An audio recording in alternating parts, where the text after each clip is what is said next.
कहानी की शुरुआत होती है सन 1962 से, जहां हमें पैसिफिक ओशन के बीचों बीच एक बहुत ही बड़ा शिप दिखाया जाता है जिसका नाम एंटोनिया ग्राजा है। इस शिप पर टोटल 600 पैसेंजर्स मौजूद हैं जो न्यूयॉर्क की तरफ जा रहे हैं। इस शिप में पार्टी चल रही होती है जहां एक बहुत ही खूबसूरत सिंगर गाना गा रही होती है और सभी लोग उस सिंगर के गाने को एंजॉय करते हुए मजे से डांस कर रहे होते हैं। शिप पर मौजूद सभी लोग बहुत ज्यादा खुश थे, लेकिन इन्हें पता नहीं था कि कुछ मिनट बाद उनके साथ कुछ ऐसा होने वाला है जिसके बारे में सोचने से भी डर लगता है। तभी हम देखते हैं कि एक आदमी इंजन रूम से एक लीवर ऊपर की तरफ उठाता है। लीवर के ऊपर उठते ही एक तेज नुकीला वायर टाइट होकर सब लोगों के आर पार चला जाता है। देखते ही देखते सब लोगों के बॉडी के 2 टुकड़े होने लगते हैं। यह एक बहुत ही दर्दनाक माहौल था जहाँ चारों तरफ खून ही खून फैला हुआ था। एक बच्ची जिसका नाम केटी है वो बच जाती है क्योंकि उसकी हाइट कम थी, जिस वजह से वायर उसके सर के ऊपर से होता हुआ गुजर जाता है। इसके बाद हमें 40 साल के बाद का सीन दिखाया जाता है जहां हम कुछ लोगों को देखते हैं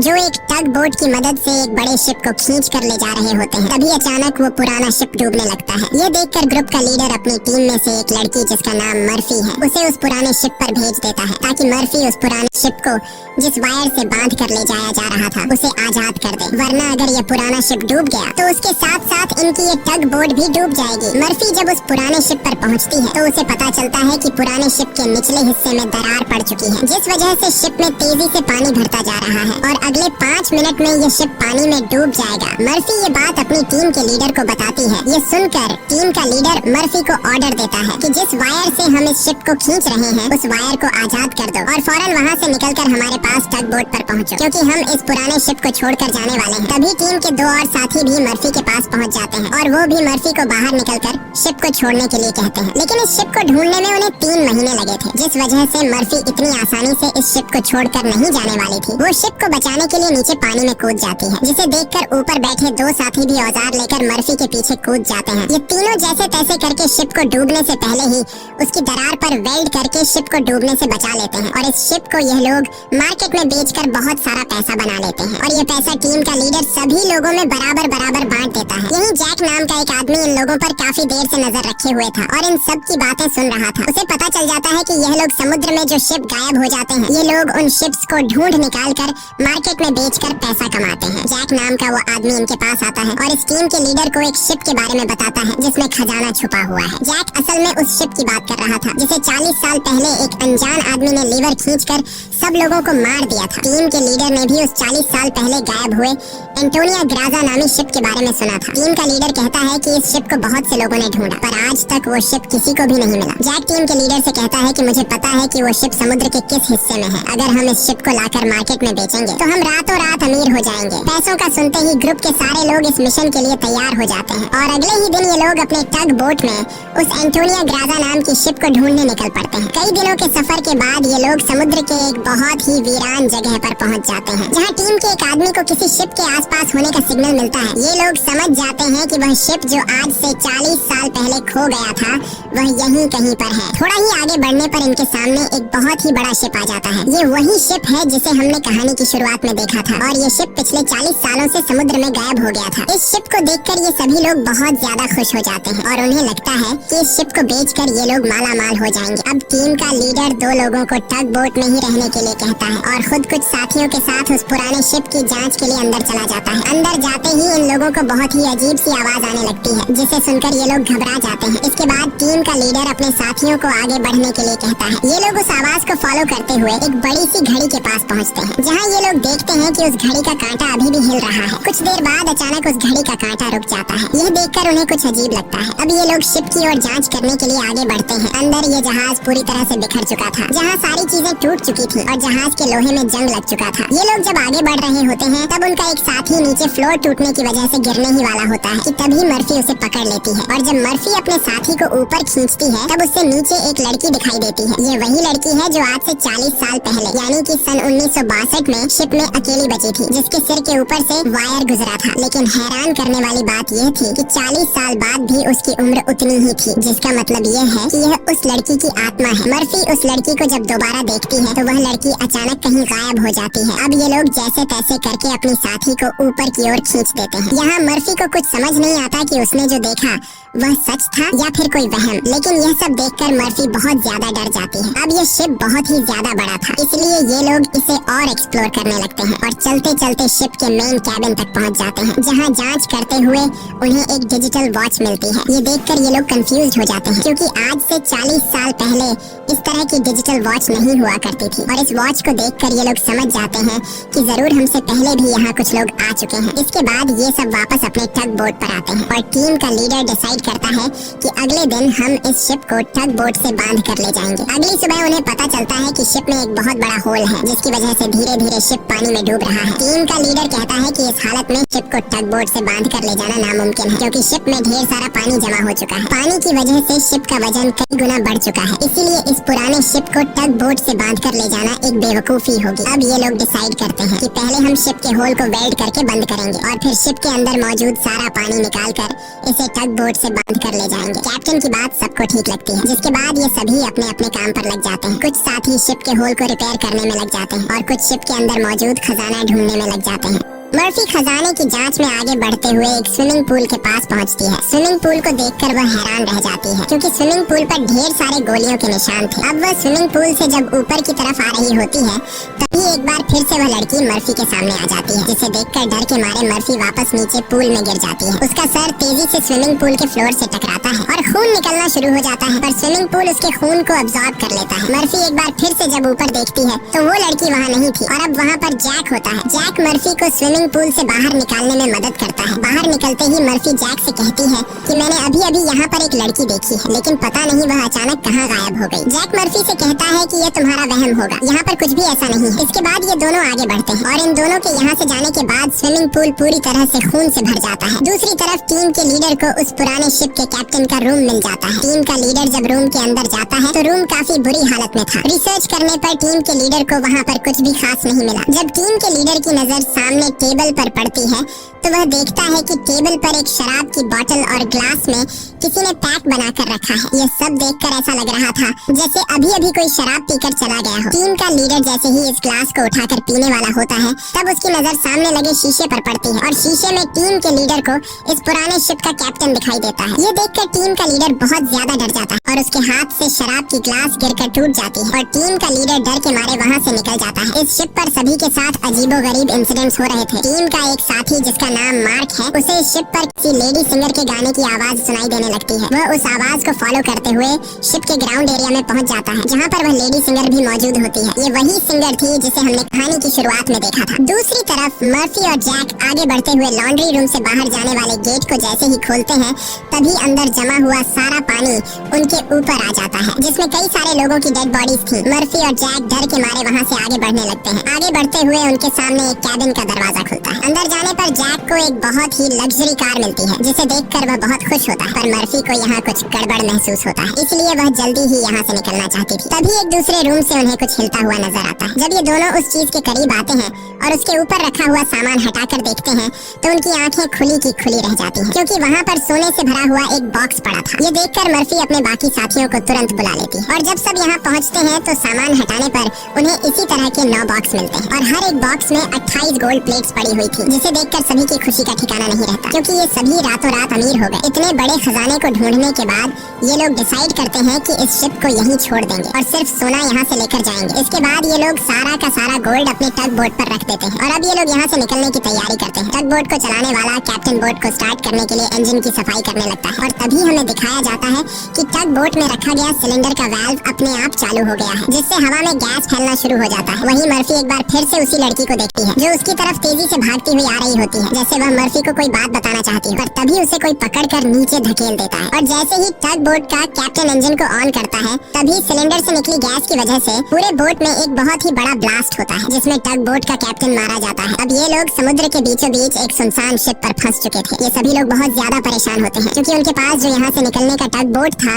वह पूरी तरह से तबाह हो चुका था। इनका एक साथी जिसका नाम मार्क है, वो अपनी गर्लफ्रेंड की फोटो देखकर बहुत ज्यादा परेशान हो जाता है, क्योंकि 2 हफ्ते बाद उनकी शादी होने वाली थी और अब उसे लगता है कि वह कभी भी यहाँ इस शिप से बचकर नहीं जा पाएगा। परेशानी में मार्क वहाँ रखी कई साल पुरानी शराब पीने लगता है। दूसरी तरफ मर्फी भी कंफ्यूज होती है कि उसे बार बार वह लड़की क्यों दिखाई दे रही है। इसीलिए मर्फी उस लड़की के बारे में जानने की कोशिश करती है। वह शिप के डेटा में पैसेंजर्स के नाम चेक करती है, जिससे उसे पता चल जाता है कि जो लड़की उसे दिखाई दे रही है उसका नाम केटी है। रिसर्च करते हुए वह केटी के रूम तक पहुँच जाती है, जहाँ अलमारी का दरवाजा खोलते हुए उसे केटी का ढांचा मिल जाता है, जिसे देखकर मर्फी बहुत ज्यादा डर जाती है। फिर जैसे तैसे करके मर्फी खुद को संभालती है और उस ढांचे के गले में लटके लॉकेट को उतार कर देखती है, जिसमें उस छोटी लड़की के पेरेंट्स की फोटो थी जो उसके पीछे ही खड़ी थी। उसे देखकर मर्फी को एक जोरदार झटका लगता है। केटी कहती है कि वह लॉकेट बंद मत करना, क्योंकि बहुत साल बाद मैं अपने मॉम डैड को देख रही हूँ। मर्फी को अब भी यकीन नहीं हो रहा था कि वो एक मरी हुई लड़की से बात कर रही है, पर जब वह लॉकेट को केटी के हाथ में देने लगती है तो लॉकेट केटी के हाथ से आर पार चला जाता है और अब जाकर मर्फी को यकीन हुआ कि यह लड़की कोई इंसान नहीं बल्कि एक आत्मा है। केटी मर्फी को बताती है कि इस शिप पर और भी कई सारे लोगों की आत्मा कैद है और तब तक ये सोल यहाँ से आजाद नहीं हो सकती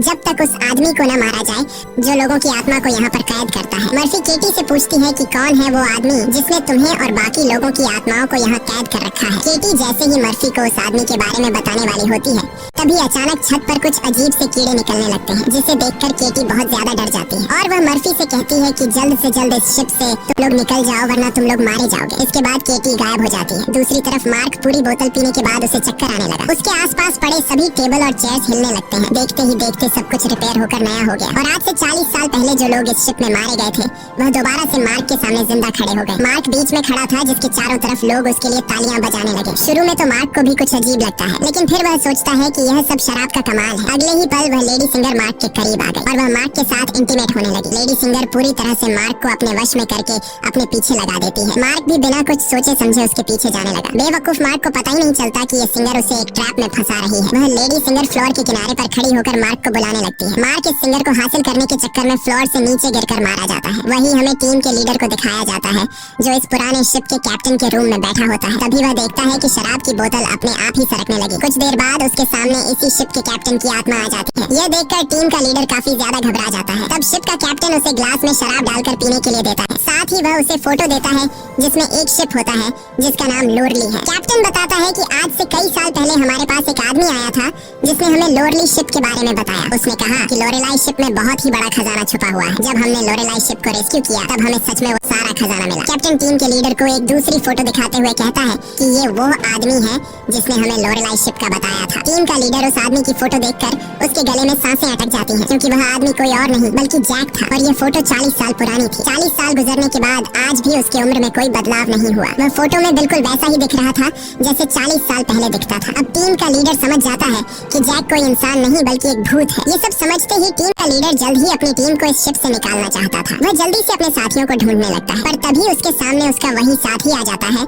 जो टग बोट में गैस खुलने की वजह से ब्लास्ट में मारा गया था। दरअसल ये ब्लास्ट में मारे जाने वाले आदमी की आत्मा होती है जो टीम के लीडर को मारने के लिए आगे बढ़ता है। लीडर उससे खुद को बचाने के लिए भागता है, लेकिन तभी उसके सामने मर्फी आ जाती है। अब ब्लास्ट में मारा जाने वाले आदमी की आत्मा तो गायब हो जाती है, पर टीम के लीडर को मर्फी का चेहरा उसी ब्लास्ट में मारे जाने वाले साथी की तरह दिख रहा होता है, जो कुछ देर पहले भूत बनकर उसके पीछे आ रहा था। इसीलिए टीम का लीडर मर्फी को भूत समझकर उसके ऊपर हमला कर देता है, पर मर्फी खुद को बचाने के लिए उसके पैर को घायल कर देती है। लेकिन इससे टीम के लीडर का ज्यादा कुछ नहीं बिगड़ता। वह दोबारा से मर्फी पर हमला करने के लिए खड़ा होता है। इससे पहले कि वह मर्फी को मार पाता, तभी पीछे से जैक आकर लीडर को लोहे के रॉड से सिर पर मारकर बेहोश कर देता है। जैक वही आदमी है जो इन सबको यहाँ लेकर आया था। पूरी टीम में सिर्फ टीम के लीडर को ही पता चल चुका था कि जैक कोई इंसान नहीं बल्कि एक डीमन है, और जैक को भी समझ आ गया था कि टीम के लीडर को मेरी सारी सच्चाई मालूम हो गई है। इसलिए वह टीम के लीडर को अपने रास्ते से हटाने के लिए सबको उसके खिलाफ भड़काता है। वो कहता है कि अगर ये दोबारा होश में आ गया तो यह हम में से किसी को नुकसान पहुंचा सकता है। सबको जैक की बात ठीक लगती है, इसलिए यह लोग अपने लीडर को एक टैंक में फेंक देते हैं। अब यहाँ से निकलने का कोई और रास्ता न मिलने पर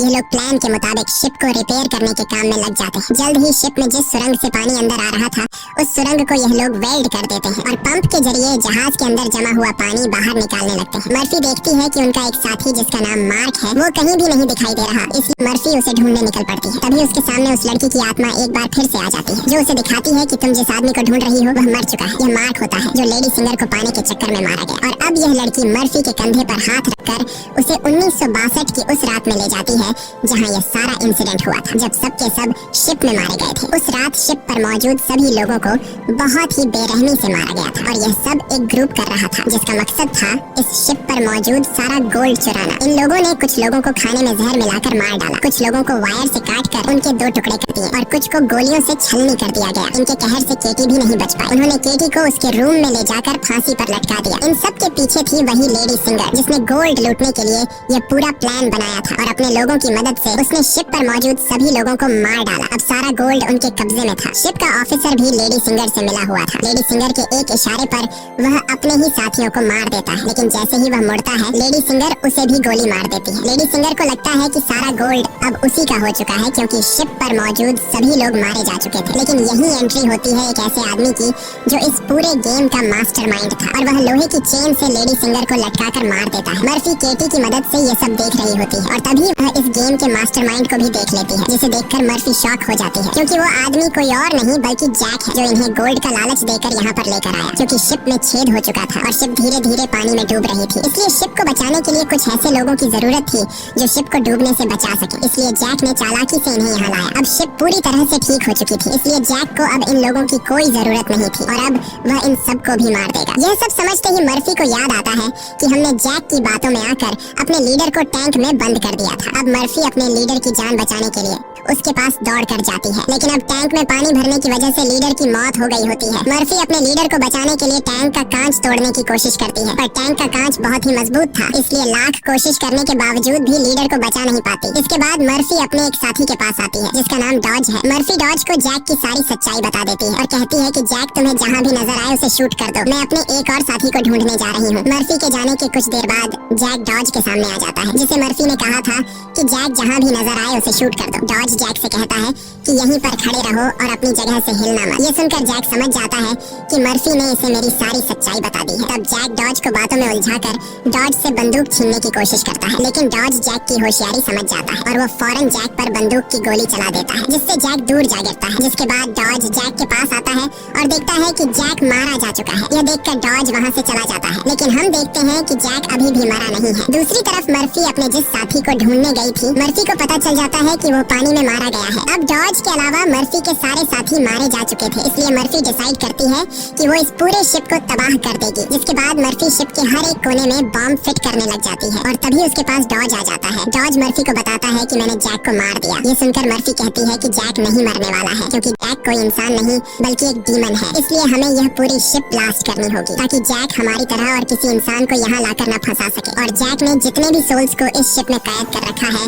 वो सभी आजाद हो जाएंगे। डॉज यहाँ पर गुस्से से मर्फी को समझाता है कि हमें शिप को ब्लास्ट नहीं करना चाहिए, क्योंकि इस तरह से शिप में रखा सारा गोल्ड बर्बाद हो जाएगा और हमें बिना गोल्ड हासिल किए खाली हाथ घर लौटना होगा। मर्फी कहती है कि यह गोल्ड दरअसल जैक का एक चाल है जो हम यहाँ से कभी भी नहीं ले जा पाएंगे, इसलिए मुझे हर हाल में यह शिप ब्लास्ट करनी होगी। अब जैक समझ जाता है कि मर्फी किसी भी हाल में नहीं मानने वाली, इसलिए जैक अपने असली रूप में आ जाता है, जिससे हम समझ जाते हैं कि जैक ने डॉज को भी मार दिया था। जैक उसे बताता है कि तुम्हारा और मेरा काम एक ही है, जिस तरह से तुम समुद्र में फंसी हुई शिप्स को जमा करती हो उसी तरह से मैं सोल्स को जमा करता हूँ। पहले मैं भी इंसान था, लेकिन मैंने बहुत पाप किए, जिसके बदले मुझे यह काम दिया गया और अब मैं सोल कलेक्टर हूँ, जिसके लिए मुझे शिप की जरूरत है और मैं नहीं चाहता कि तुम इस शिप को ब्लास्ट करो। जैक मर्फी को एक चांस देता है, वो कहता है कि जाओ, मैं तुम्हें नहीं मारूंगा, लेकिन बदले में तुम्हें इस शिप को ब्लास्ट नहीं करना होगा। पर मर्फी उसकी बात नहीं मानती, जिसके बाद जैक एक लोहे के रॉड से उस पर हमला कर देता है, जिससे मर्फी नीचे गिर जाती है। अब जैसे ही जैक मर्फी को मारने के लिए आगे बढ़ता है, तब मर्फी एक तीर चलाकर उस बॉम्ब वाले रिमोट पर निशाना लगाती है और खुद फौरन पानी में कूद जाती है, जिसके बाद शिप में एक बहुत बड़ा ब्लास्ट होता है। ब्लास्ट की वजह से शिप पानी में डूबने लगती है और मर्फी पानी के अंदर शिप के नीचे फंस चुकी होती है। अब उसे बाहर निकलने का कोई रास्ता नहीं दिखता और उसकी सांसें भी फूलने लगती हैं। पर तभी वहाँ पर केटी की आत्मा आती है, जो मर्फी को हाथ से पकड़कर ऊपर का रास्ता दिखाती है। तब मर्फी देखती है कि जैक ने जितने भी सोल्स को कैद कर रखा था वो सभी सोल्स आजाद हो गई हैं। मर्फी बड़ी मुश्किल से ऊपर सरफेस पर आ जाती है और वो देखती है कि शिप में जितने भी सोल्स थे वो सब अपनी असली दुनिया में जाने लगे हैं। हैं। दरअसल यहाँ जितने भी सोल्स थे वो सभी जैक के गुलाम थे। सिर्फ केटी की सोल उसकी गुलाम नहीं बन पाई क्योंकि केटी की सोल पवित्र थी, जिस वजह से जैक उस पर ज्यादा कंट्रोल नहीं कर पा रहा था। इसीलिए केटी की सोल बार बार मर्फी की मदद कर रही थी। यहाँ मर्फी एक बॉक्स के सहारे समुद्र में तैरती रहती है और तभी वो एक शिप तक पहुँच जाती है जो शिप उसे रेस्क्यू कर लेता है। जब उसे पोर्ट पर लाया जाता है तो वो अपनी एम्बुलेंस से देखती है कि जैक अभी भी जिंदा है और शिप का जितना भी गोल्ड था वो उस गोल्ड को एक दूसरे शिप में ट्रांसफर कर रहा है ताकि उस गोल्ड के लालच में वो और भी लोगों को मार सके और उनकी आत्माओं को कैद कर सके।